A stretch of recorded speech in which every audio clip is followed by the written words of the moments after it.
자, 71강 볼까요?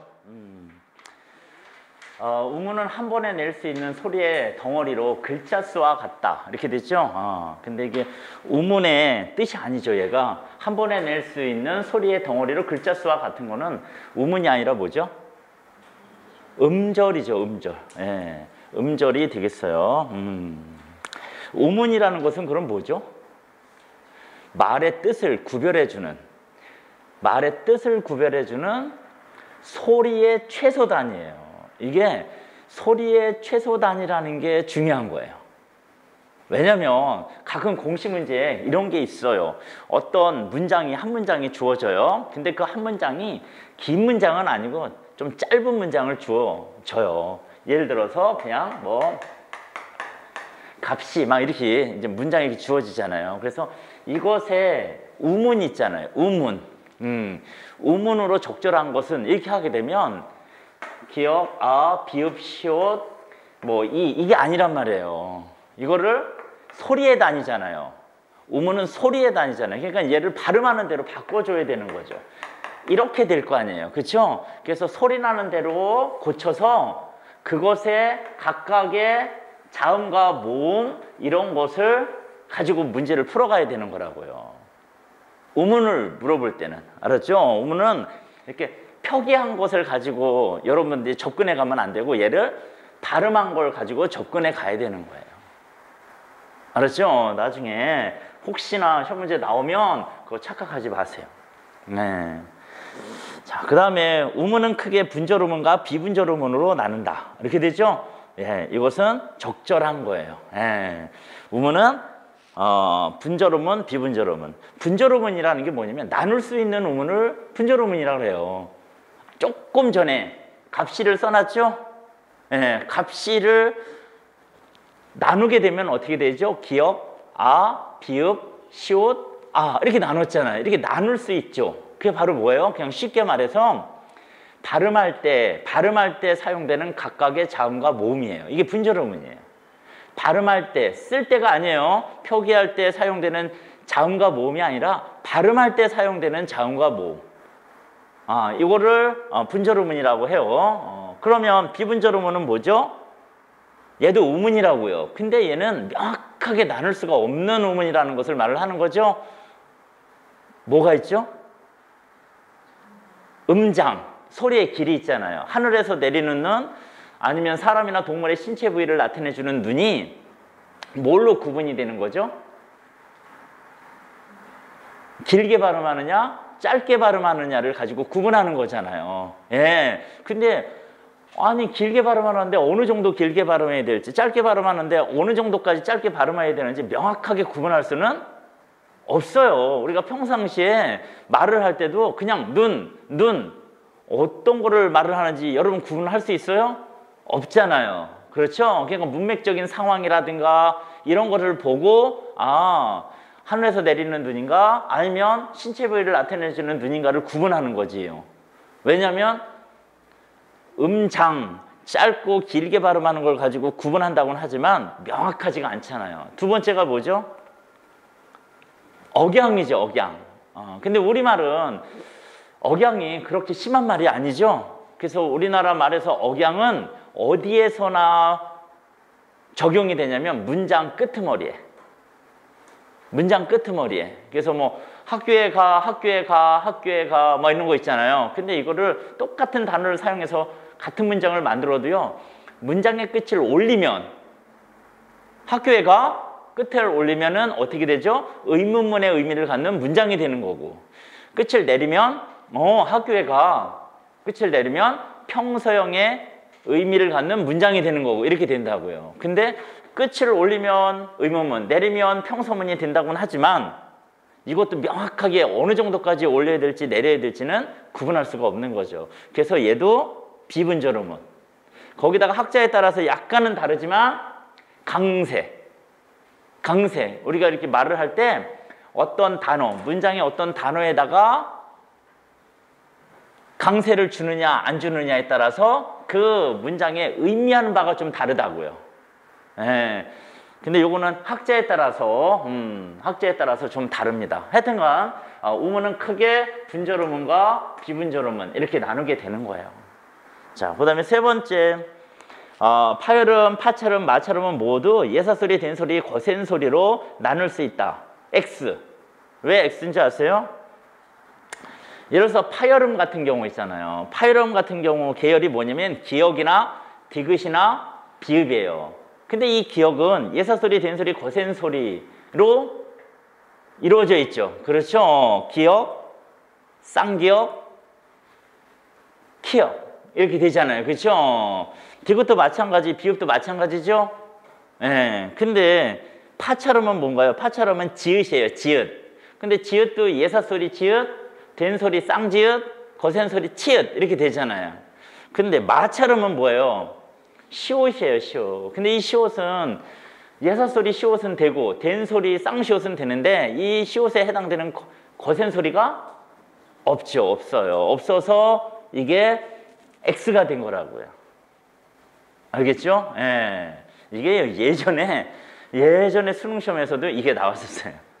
예. 예전에 이 자음에 대해서 지문에 이렇게 제시를 해주고 자음 이 체계에 대한 설명을 쭉 해준 다음에 요런 문제, 비슷한 문제를 낸 적이 있었어요. 예, 그러니까 시옷에 해당되는 거센소리 없다라는 거 꼭 알아두세요. 예.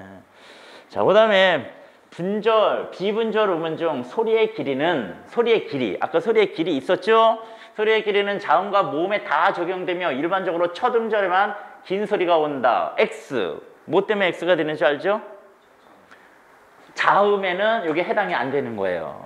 예, 아까 길게 발음한다 그랬잖아요. 하늘에서 내리는 눈 길게 발음하는데 이 눈 같은 경우가 어떠한 우문으로 이루어져 있죠? 쓸 때하고 발음할 때가 똑같죠. 얘는 눈은 니은, 우, 니은 이렇게 우문으로 이루어졌는데 이 니은, 우, 니은 중에서 어떤 것이 이 길이하고 관련이 있는 거죠? 우라는 모음이 길이하고 관련된 거예요. 그러니까 소리의 길이는 이 모음하고 관련이 된 거다. 그리고 일반적으로 첫 음절에만 긴 소리가 온다라는 건 맞아요. 알겠죠? 그래서 하늘에서 내리는 눈이 길게 발음하는데 얘가 다른 단어하고 만나서 예를 들어서 눈사람 이렇게 되잖아요. 그럼 제일 앞에 왔잖아요. 그럼 원래대로 길게 발음하는 거예요. 알겠죠? 근데 한방눈 이렇게 되면은 이 눈이라는 게 첫 음절에 못 왔죠? 그럼 원래 길게 발음하는 눈이 짧게 발음하는 걸로 바뀌어져요. 예. 자, 그 다음에 모음의 분류 기준은 혀의 위치, 입술의 모양, 그 다음에 울림의 여부이다. 이렇게 되는데 X죠. 뭐 때문에요? 울림의 여부에 해당되는 게 아니라 뭐죠? 세 가지로 구분하잖아요. 모음은 혀의 위치에 따라 전설모음이냐 후설모음이냐 이렇게 되잖아요. 전설모음, 후설모음. 입술의 모양에 따라 원순모음이냐 평순모음이냐. 또 하나는 발음할 때 혀가 높이가 위쪽으로 많이 올라가느냐 내려가느냐에 따라서 고모음, 중모음, 저모음 이렇게 되잖아요. 그렇죠? 예. 근데 울림소리 여부는 아닌 거죠. 근데 한 가지 알아두세요. 그럼 울림소리가 뭐가 있나요? 니은, 리을, 미음, 이응. 이거 울림소리라고 하잖아요. 그렇죠? 근데 이거를 너무 강조하다 보니까 이것만 울림소리인 줄 착각하죠. 모음은 다 울림소리잖아요. 모음은 다 울림소리고 자음 중에서는 니은, 리을, 미음, 이응 얘가 울림소리다. 이렇게 되는 거잖아요. 예. 자, 그 다음에 띄어쓰기. 이거 어떻게 된 거야? 2018년 3월 24일 제1차 공무원 시험. 이렇게 되겠네요. 예. 됐어요? 예. 저기 보게 되면 요 년, 월, 일 이런 거 있죠? 그렇죠? 이거 다 띄어 써야 되는 거예요. 왜요? 그 앞에 한글로 된 숫자가 나온 거잖아요. 만약에 아라비아 숫자가 나왔으면 붙여 쓰는 거죠. 아라비아 숫자가 나왔으면 붙여 쓰는데 여기 2018 이제 한글로 되어 있으니까 이거 띄었어야 되는 거예요. 연, 월, 일 띄었어야 돼요.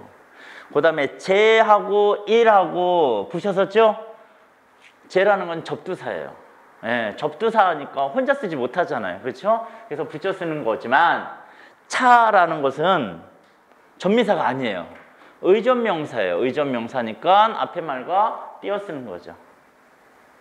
됐어요? 네. 그래서 이런 거 구분해 주세요. 제라는 것은 접두사라 그 뒤에 오는 말과 붙여 쓰인다. 근데 차라는 것은 명사, 의존명사이기 때문에 그 앞에 말과 띄어 쓴다. 그 다음에 연, 월, 일 같은 경우 앞에 아라비아 숫자가 나오면 붙여 쓰지만 이렇게 한글로 된 게 나오니까 띄어 쓴다. 이렇게요. 됐죠? 네. 그 다음에 제발 여기에서만이라도 집에서처럼 못되게 굴지 않았으면 좋겠네. 이렇게요. 예. 뭐 여기에서만이라도가 좀 길죠. 예, 길어요. 만약에 얘를 형태소로 구분하게 되면은요, 여기 형태소로 하게 되면 그 다음에 에서 그 다음에 그 다음에 이라도 이렇게 나누는 거예요.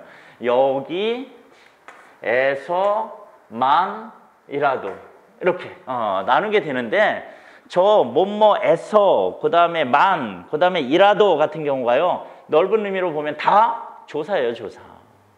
조사인지 어떻게 알죠? 쟤네들 혼자 쓸 수 없잖아요.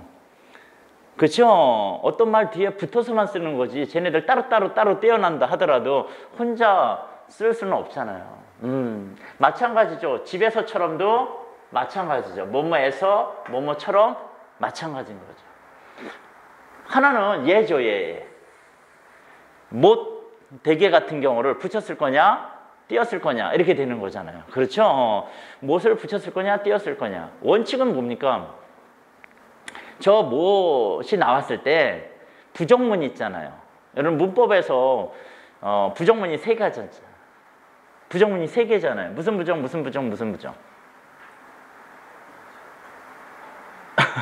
부정문, 안부정문, 또는 못 부정문, 또는 말다 부정문.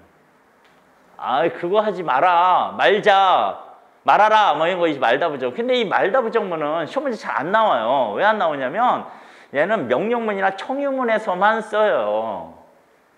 그리고 당연히 그냥 앞에 거하고는 띄어 쓰고 그렇잖아요. 말 다음에 나오는 말하고는 붙여 쓰는 거잖아요. 그러니까 얘는 시험 문제 잘 거리가 안 돼요.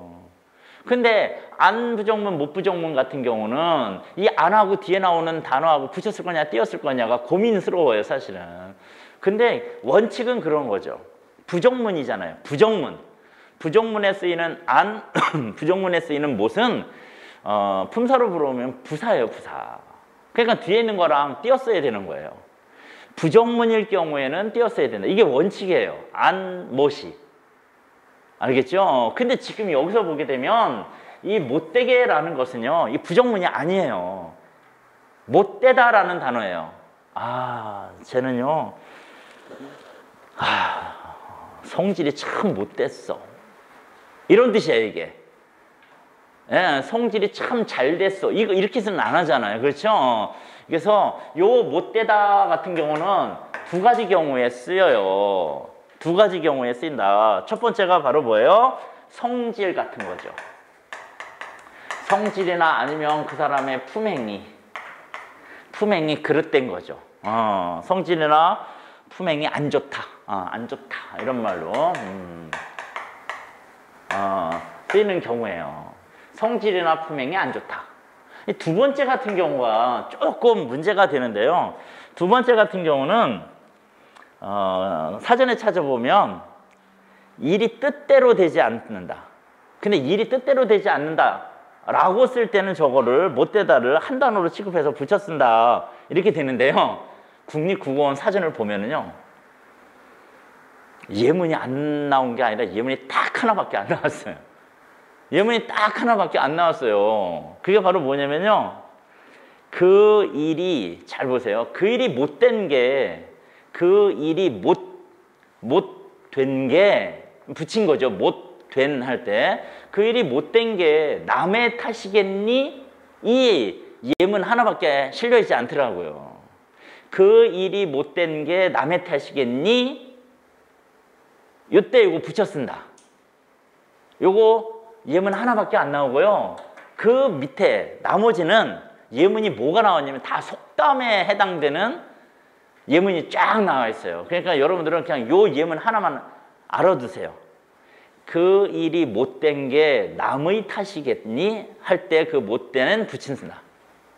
나머지는 이거예요. 성질이나 품행, 품행이 안 좋다 이런 뜻으로. 알겠죠?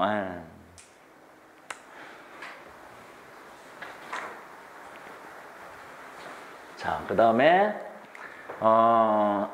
자동차가 가로세에 원래 기본형이 부딪다예요. 부딪다. 근데 여기에 뭐가 들어간 거예요? 얘를 쓴다고 한다면 히엇 이렇게 된 거잖아요. 이 히엇을 줄여서 혓 이렇게 되는데 이건 과거잖아요. 얘가 뭐죠? 얘가 히가 들어갔잖아요. 뭐가 생각나죠? 이희리기 또는 이희리기 우구추 이거 생각나는 거잖아요. 그렇죠? 예. 그래서 히가 들어가면은 얘가 피동사가 되는 거예요. 피동화 전미사. 이희리기 우구추. 미안해. 이희리기 중에 하나요. 예. 그 이게 피동이 되는데 문장 상황을 보게 되면 이게 피동이 아니잖아요. 이게 주어인데 자동차가 주어인데 자동차가 부딪힘을 당한 게 아니잖아요. 그러니까 이거 피동 쓰면 안 되는 거잖아요. 그렇죠? 예. 그럼 뭐라고 써야 돼요? 얘를 첫 이렇게 써야 되죠. 근데 이 첫은 무엇의 줄임말이죠? 그렇죠. 치엇 이렇게 되는 거잖아요. 그렇죠? 그럼 이 부딪다를 부딪히다 이렇게 되는 건데 이 치가 들어가게 되면 부딪다를 좀 더 세게 강조해서 이러는 말인 거예요. 알겠죠? 네, 그래서 부딪히다, 쳤다 이게 맞는 표현인 거죠. 네. 자, 그 다음에는 결국 일이 이상하게 돌아가더니 결국 사단이 났다 이렇게 되죠? 사단이라는 뜻을 사전에서 찾아보면 뭐예요?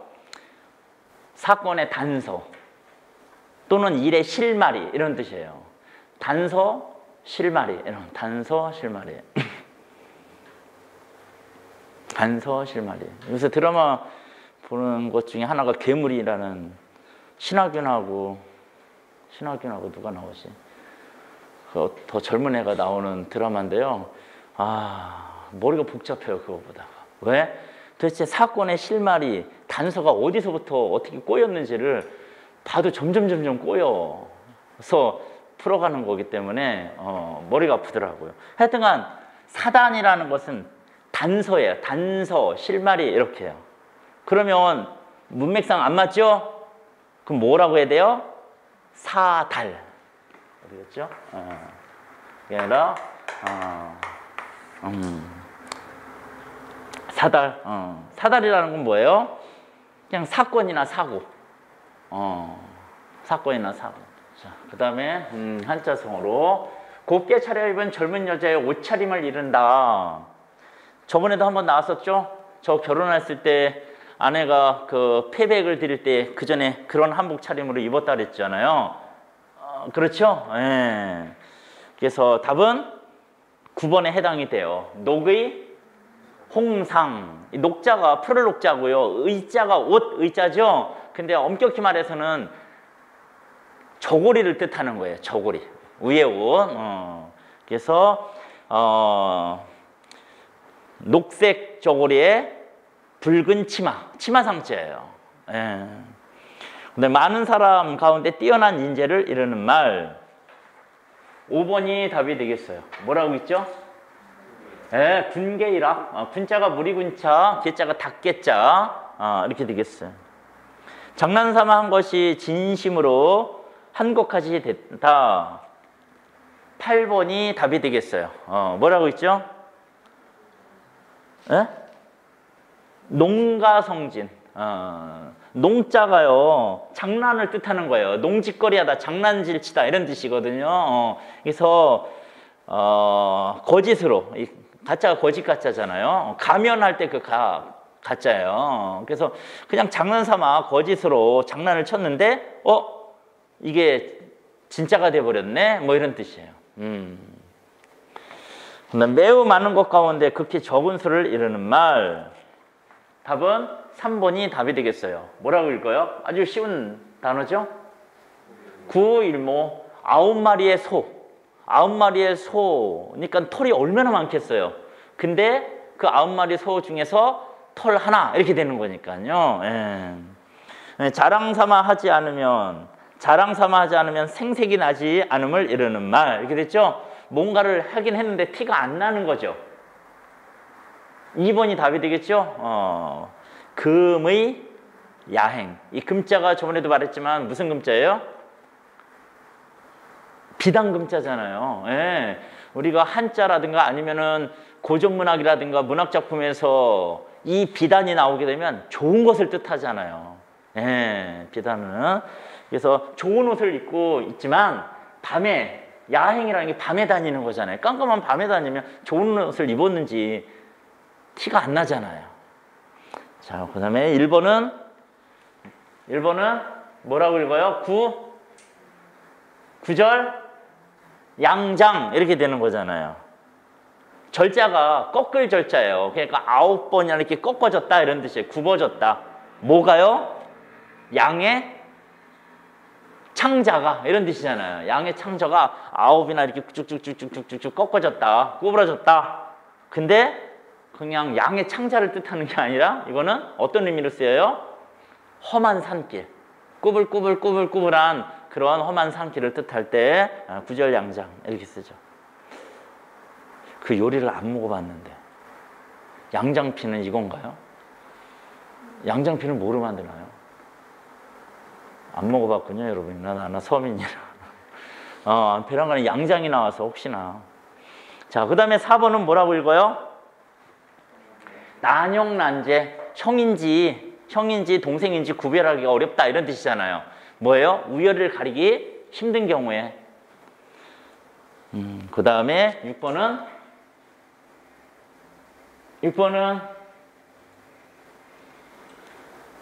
금속 맹약 이렇게 되잖아요. 맹약. 맹세맹자예요. 맹세맹자예요. 그러니까 새와 돌과 같은 약속 이런 뜻이잖아요. 그러니까 굳은 약속, 변하지 않는 약속 할 때 금속맹약 이렇게 하는 거잖아요. 그 다음에 7번은 금난지게 이렇게 됐죠? 금난지게. 무슨 뜻으로 쓰이는 거죠? 친구 사이에 두터운 우정을 뜻할 때 금난지게 이렇게 써요. 뭐 지게라고 해도 되고 지교라고 해도 상관없어요. 금난지게, 금난지교 뭐 이렇게 해도 상관없죠. 자, 그 다음에 10번은요.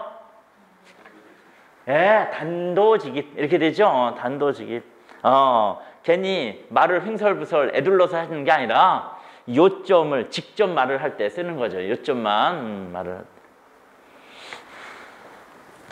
그 다음에 속담은요. 고려공사 3일 또는 고려공사 사흘 이렇게 되는데요. 이 공사라는 말이 무슨 공사를 벌이다 이럴 때 그 공사가 아니라요. 뭘 뜻하는 거냐면 정치상의 규칙을 말을 하는 거예요. 나라의 정책 같은 거죠. 정책. 근데 이 고려의 정책이 3일에 한 번씩 바뀌는 거죠. 너무 자주 바뀌는 거죠? 네, 너무 자주 바뀌죠. 그래서 답이 디귿이 되는 거죠, 디귿이. 우리나라에서 자주 바뀌는 게 뭔가요? 입시제도잖아요, 입시제도. 정권이 바뀔 때마다 바뀌잖아요. 지금 초등학교 6학년 애들이 나중에 고등학교 갈 때는 바뀌어요, 또. 뭐로 바뀌나요? 대학교 방식으로. 즉, 시간표가 짜여진 게 아니라 자기가 대학교처럼 수강 신청을 하는 거죠. 수강 신청을 하는 방식으로 바뀌어요. 예. 모르겠어요. 좋은 것으로 바뀌면 좋은데 바뀔 때마다 혼란스러우니까 어떻게 될지 모르겠어요. 근데 지난주에 고등학교 모의고사를 봤거든요. 3월달 모의고사 처음 보잖아요. 네, 고등학교 1학년, 2학년, 그 다음에 재수생이나 고등학교 3학년을 보는데 이번이 엄청 충격적이었어요. 저도 학원 한 20몇 년 하면서 이번과 같은 결과는 처음 봤어요. 뭐 3학년 모의고사는 괜찮았는데 2학년 모의고사가 1등급 컷이 이런 것이 처음에는 81점이다. 그래서 그것도 충격이었거든요. 그것도 역대급이었으니까. 근데 다시 발표를 했는데 1등급 컷이 77점이라는 거예요. 1등급 컷이 77점이면 2등급 컷이 60점대로 내려가는 거잖아요. 처음에는 1등급 컷이 81점, 2등급 컷이 72점, 3등급 컷이 한 63점 이렇게 했는데 와... 하여튼간 그랬어요. 자, 공연한 제사를 지내고 어물값에 졸린다. 이 졸린다라는 게 뭐예요? 요구당하다 이런 뜻이잖아요. 자꾸 요구를 당하다 이런 뜻으로 졸린다예요. 근데 쓸데없는 제사를 지낸 거죠. 근데 제사를요 그냥 맹물만 놓고 지낼 수는 없잖아요. 거기다가 제수를 올려야 되잖아요. 그때 들어가는 것 중에 하나가 바로 뭐예요? 물고기잖아요. 그렇죠? 굴비 같은 거 올려놓고 이렇게 되는데 하여튼간 쓸데없는 제사를 지내고 어물값에 자꾸 요구를 당하는 거죠. 그래서 공연한 짓을 해가지고 쓸데없이 그 후환을 입게 됨을 뜻하는 거예요. 그래서 미음이 답이 되겠어요. 그 다음에 고슴도치도 제 새끼는 하마하다고 한다. 이렇게 되죠? 저번에 나왔지만 하마함이라는 말은 순 우리나라 말로 무슨 뜻이에요? 부드럽고 매끄럽다 이런 뜻이에요. 부드럽고 매끄럽다. 그래서 자기 자식의 나쁜 점은 모르고 도리어 자랑으로 삼는다라는 말 이렇게 되죠.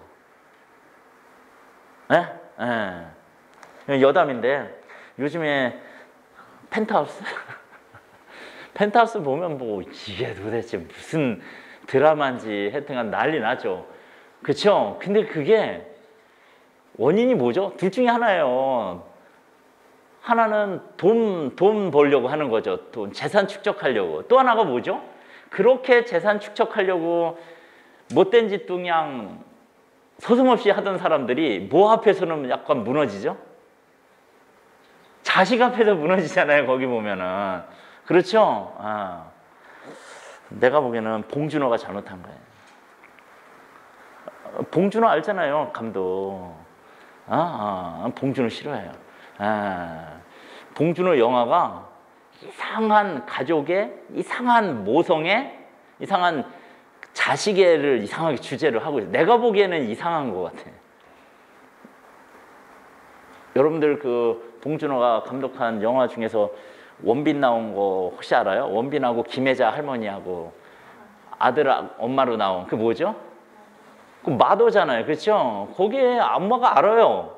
자기 아들인 원빈이 사람 죽였다라는 거 알아요. 거기서 아는데도 그거 감추잖아요. 감추고 엉뚱한 사람한테 뒤집어 씌우고요. 마지막에 어떻게 하는 줄 아세요? 마지막에 관광버스 타고 관광하러 가는데 침을 탁 꺼내더니 자기 허벅지에다 찔러요. 왜 찌르는 거예요? 그게 자기의 기억을 잊어버리게 하는 그 침인 거예요. 그러니까 아들이 살인을 저질렀다는 것을 아예 머릿속에서 잊어버리려고 하는 그 침을 찌르는 거죠. 한번 다시 보세요. 근데 이번에 영화 상 받은 거 알죠? 작년인가요, 벌써? 저기로 기생충으로. 기생충도 마지막 장면에 송강호가 죽이잖아요, 그 가족들을. 죽이잖아요. 죽이고 도망가서 숨잖아요. 근데 아들이 알잖아요, 우식이가. 그쵸? 우식이가 아버지가 어디에 숨어 있는지 알거든요. 살인을 저지르고 도망가 어디, 그 지하에 숨어 있잖아요. 그거 아는데도 우식이가 뭐라고 하죠? 자기한테 하나의 목적이 생겼다. 돈 많이 벌어서 그 집 사는 거다. 그 집을 왜 사겠어요, 우식이가? 아버지 구하려고요. 살인을 저지르고 도망간 아버지를 구하려고 그렇게 한다라는 거지. 근데 이번에 펜트하우스도 똑같더라고요.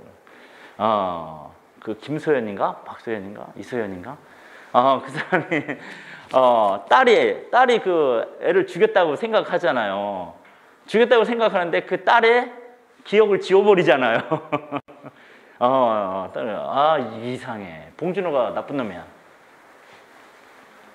이것이 유튜브에 올라가서 봉준호하고 만났으면 좋겠어요, 제가.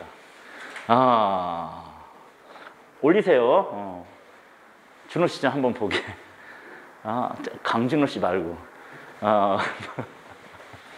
자, 겹방살이에 코 건다. 겹방살이가 뭐예요? 그냥 남의 집에 빌려서 생활을 하는 거예요. 근데 남의 집에 빌려서 생활하면 주인의 눈치를 좀 봐야 되는데 눈치 없이 자면서 코를 골면서 자면 안 되잖아요. 안 되는 건 아니고 하여튼간 좀 그런 거죠. 그래서 제 분수도 모르고 버릇 없이 함부로 굴거나 뭐 이런 거죠. 그 다음에 고랑도 이랑될 날이 있다. 여러분들 고랑하고 이랑이 뭐냐면, 여러분 밭에 가면 밭을 이렇게 살펴보면 들어가고 나오고 들어가고 나오고 이렇게 돼 있잖아요. 그렇죠? 이게 고랑이라는 부분이 요 들어간 부분이에요. 이랑이라는 부분은 요 윗부분이에요. 이렇게. 알겠죠? 그냥 좀 들어갔고 나왔고 이렇게 되잖아요. 그렇죠? 그래서 요게 좋지 않은 상황이고 이게 좋은 상황 이렇게 된다는 거예요. 그래서 몹시 고생하는 사람도 좋은 운수가 터질 날이 있다. 이런 뜻으로 쓰여요.